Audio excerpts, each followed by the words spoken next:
juz. Bersedia insyaallah. Yang belum daftar cepat daftar lagi nanti. Nah, ini satu kebanggaan yang kita semua bangga, apalagi orang tuanya. Kami kira ini satu kebanggaan sekali, anaknya telah menyelesaikan hafalannya 30 juz. Nah, kami dari sekolah hanya bisa membimbing dan motivasi, tapi kunci utamanya ada pada anak Anda semua dan juga pada orang tuanya yang senantiasa mendorong.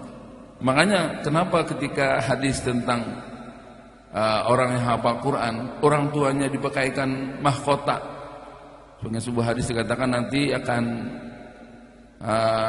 orang tua daripada anaknya yang menghafal Quran akan dinaikkan ke atas mimbar mutiara di tengah-tengah khalayak manusia dan akan dipakaikan mahkota di padang mahsyar yang terangnya lebih terang pada matahari ketika berada di rumah. Kenapa orang tuanya diberikan mahkota? Karena orang tuanya lah yang sangat berjasa di rumah, baik memotivasinya, kemudian memberikan akomodasi ongkosnya. Kemudian saya yakin yang berhasil ini adalah yang orang tuanya doanya senantiasa untuk anak Anda. Jadi anak Anda bisa menyelesaikan hafalan sekian juz itu bukan karena usaha sendiri, tapi memang orang tuanya yang memang banyak sekali doanya. Saya yakin doanya itu, karena kalau dihitung lagi sudah siang malam doa untuk anak Anda semua itu bisa menghafal Quran. Tambah usaha daripada gurunya juga. Nah, ini semua kerjasama yang baik. Ini kebanggaan. Mungkin itu semua harapan orang tuanya, tapi alhamdulillah lah sudah ada hafalan masing-masing. Nah, ketika wisuda akan dibacakan berapa hafalannya. Nah, tinggal pian-pian yang masih belum hafal ini, kami berharap jangan tadi sebagaimana katakan tadi, tidak ada istilah tamat. Tamat belajar boleh di sini dari sekolah, tapi kita akan lanjutkan pada lembaga pendidikan berikutnya.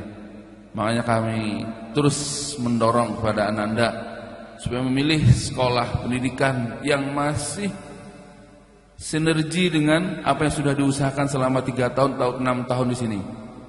Apalagi yang sudah hafalan banyak. Jangan sampai nanti sekolah yang setelah masuk sana nanti hafalannya akan hilang. Nauzubillah. Ataupun nanti tetap juga sekolah-sekolah tertentu yang dipilih, tapi kami tetap mengamanahkan, mengharapkan supaya hafalan yang sudah sekian lama diusahakan selama 3 tahun atau yang 6 tahun kalau dari sanawiyah ini jangan dilepas. Jangan seperti kami melepas hari ini Anda dari sekolah, Anda melepas juga atribut hafalan yang sudah ada di otak dan di dada kalian. Jangan. Al-Quran tidak boleh dilepas. Minimal apa yang sudah dihafal itu tetap dijaga, dikondisikan, tetap hafal. Apalagi kalau nanti dimanapun berada, di kuliah manapun kalian berada, apabila bisa membawa suasana menghafal yang pernah ada di Ummul Qura ini, dibawa di tempat Anda sekolah dimanapun, baik di dalam atau luar negeri, baik kuliah agama atau kuliah umum. Kalau Anda bisa membawa suasana tahfiz sebagaimana yang ada di Ummul Qura, kami yakin dalam jangka waktu tertentu akan menjadi hafizah. Habis subuh Quran sampai jam 7, jam 11 menghafal lagi sampai zuhur, dari asar sampai jam 5, dari maghrib sampai subuh. 4 waktu ini kalau istiqamah dijaga, sewaktu nanti sekolah dimanapun, ini pasti akan bisa menyelesaikan hafalannya 30 juz. Malam yakin, asal terus berlanjut. Nah, ini jadi untuk yang kelas 12 kami masih mengamanahkan, menitipkan amanah kepada anak-anak semua. Hafalan yang sudah ada tidak boleh hilang. Sewaktu-waktu nanti ketemu mualim, ketemu abi nanti di mana saja, dites ulang. Ya, siap? Pak Dini, nanti ketemu dites ulang lagi hafalannya. Ada catatannya insyaallah. Jadi kalau masih ingin menjaga sanad Qur'annya dengan kami, maka Qur'an yang ada jangan dilepas. Dimanapun kalian kuliah, karena nanti ada daftar nama kuliah kami, dengar itu macam-macam memang.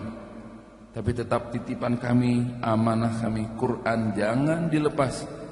Jangan sampai sebagaimana kami melepas hari ini daripada Ummul Qura, kalian juga melepas Al-Qur'an. Udah bebas, karena lagi menghafal. Tidak seperti itu. Al-Qur'an bukan milik kami, tapi Al-Qur'an milik Anda. Dan itulah tanggung jawab Anda untuk menjaganya, merawatnya. Ya, sekali lagi kita berdoa bersama, semoga Anda yang sekarang menyelesaikan sekolahnya bisa melanjutkan hafalannya di mana saja berada dan sampai menjadi hafizah. Kemudian yang sanawiyah, kami sangat-sangat berharap untuk melanjutkan ke aliyah Ummul Qura. Karena kesinambungan itu hanya pada Ummul Qura. Jangan sampai penyesalan sebagaimana sudah terjadi beberapa orang penyesalan. Ya, ada nang PD bebulik, Mbah, sekolah sana bebulik biasa, ingin menyelamatkan hafalannya. Alhamdulillah ada beberapa orang itu PD bebulik. Ada yang enggak supan bebulik ya, supan lagi bebulik ya. Sebenarnya jangan supan. Kalau merasa di sana ada kelainan sudah, kalau kelainan, kelainan untuk pribadi bisa menghafal, cepat kembali terus ke Ummul Qura. Yang sudah daftar ada berapa orang? Ulun ini kata berapa orang sudah daftar ke Ummul Qura nih? Masih banyak anak ada Bang. Karena kami punya murid untuk aliyah putri ini baru 18. Masih banyak lagi jatah sampai 30. Ada 12 orang lagi bisa masuk. Nanti Bunda memotivasi nih bagi yang belakangan masuk nih diberi bonus khusus. Nanti dari yayasan mungkin. Ya. Kalau itu jadi supaya berkesinambungan, ya sebaiknya ke aliyah Ummul Qura. Kalau tidak juga sekolah lain, tolong juga suasana menghafalnya dan hafalannya dilanjutkan. Dan untuk anda Safiyatu Azkia, nanti ada hadiah khusus dari yayasan sebagai rasa terima kasih dan kebanggaan atas misalkan hafalan 30 juz. Saya sudah tadi ngomong-ngomong dengan Bunda supaya ada bonus khusus bagi yang menghafal 30 juz ini. Kami dari aliyah karena memberi hadiah banyak, memang duitnya nggak ada. Mudah-mudahan yayasan ada bisa memberikan hadiahnya, nanti mungkin di Bunda akan sambutan menyampaikan. Kalau putra ada satu orang juga dari Kapuas, Muhammad Yusuf Abdurrahman. Nah, yang juga bisa menghafal Al-Quran 30 juz dari sanawiyah dulu terus ke aliyah. Yang kedua, harapan orang tua pendidikan yang ada di Ummul Qura ini sejajar dengan pendidikan-pendidikan yang lainnya, sekolah yang lainnya atau pesantren yang lainnya yang ada di Indonesia, khususnya ada di Amuntai. Kami dari pihak aliyah secara khusus ini bukan berarti sombong, tapi kami berani saja bertarung dalam event apa saja, dalam event agama maksudnya. Kalau event umum memang kita MIPA misalnya, ahli IPA, ahli fisika memang kan ada, karena kami tidak mengajarkan secara khusus untuk itu. Tapi kalau urusan tahfiz, urusan bahasa Arab ataupun pelajaran-pelajaran seandainya ada sains agama, nah ada ini kan sains umum aja, matematika dan fisika. Sains agama belum ada. Dulu ada MQK, sekarang MQK dengan agama kan ada modal lagi, sehingga kan ada lagi. Nah seandainya ada MQK, kita akan beranikan aliyah ini, karena kami sudah berusaha untuk menyusun kurikulum, walaupun umpat-umpatan juga kurikulum pemerintah nih, 4 ya juga, kurikulum 13, kurikulum merdeka, umpat-umpatan. Tapi kami tetap dengan kurikulum pondok sendiri, memiliki kurikulum 75-80% bahasa Arabnya. Dan kami berani saja kalau soal bahasa Arabnya atau pengetahuan agamanya disainkan. Tapi tadi sayang tidak ada sains dalam fikih kah, sains dalam usul fikih kah, sains dalam nahwu saraf kah? Tidak ada, sayang ini belum ada dari pemerintah mengadakan ya untuk itu. Karena agama ini ngurusi nang moderasi aja, pada saat lagi ngurusi sains-sains untuk moderasi hak. Tahulah anak-anak moderasi. Nah, untuk aliyah kami tahun ini sengaja menambahkan dengan mata pembelajaran bahasa Arab yang dipadatkan. Sebelum masuk aliyah sudah pernah program Al-Miftah yang diadakan di Sanawiyah. Kemudian di aliyah tetap dengan program Nahwu Sarafnya, ditambah dengan hubungannya dengan bahasa Arab, dengan insya, dengan balaghah, dan yang lainnya pengayaan bahasa Arab, imla. Ditambah lagi kami tambahkan program baca kitab cepat, sebenarnya dengan program Al-Fatih yang sekarang kelas 12 masih berjalan, yang kelas 10, 11 dan itu sudah berjalan tahun kemarin, tidak ada lagi. Nah, ini adalah dalam rangka kami menyiapkan anak didik kita ini bisa berbahasa Arab. Bahkan tahun ini, tahun 12, tahun terakhir tahun ini, semuanya saya wajibkan belajar lagi kaidah bahasa Arab cepat. Karena saya ketemu dengan orang-orang Ummul Qura disebutkan, dibanggakan, tapi khawatirnya anaknya kada siap. Maka kata saya, baik dia nanti akan melanjutkan pendidikan yang berbahasa Arab atau tidak, tetap metode membaca kitab ataupun metode bahasa Arab ini diterapkan, diwajibkan. Makanya tahun ini kelas 12 masih saya wajibkan program daurah bahasa, supaya minimal ketika ditakoni orang adalah tatarang upih kah atau tarang anu kah, tarang tangguk kah, nahwu sarafnya, atau bisa juga bahasa. Nah, dan ada beberapa anak yang kami lihat ini punya kemampuan lebih. Insya Allah kalau disekolahkan ke sekolah luar negeri, insya Allah mampu. Ini kami sudah mengirim 3 orang putri untuk ke angkatan tahun kemarin yang akan belajar ke Yaman, dan sekarang sudah berada di Cirebon. Insya Allah akan berangkat tahun ini, akan masuk ke Jami' Ahqaf. Nah, ini masih terbuka pendaftaran ke Jami' Ahqaf di Yaman. Dan sekarang juga buka nih untuk kuliah di beasiswa di Al-Azhar, beasiswa di Maroko. So saya bagi itu di grup guru, entah sudah dibaginya ke grup wali. Ini sekarang lagi dibuka nih beasiswa ke Al-Azhar, beasiswa ke Maroko, beasiswa di beberapa fakultas, beberapa universitas di Saudi Arabia. Bahkan juga kemarin ada dari Tunisia.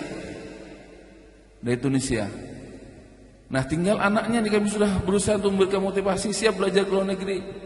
Apalagi dari putrinya nih pina lamah semangat semuanya.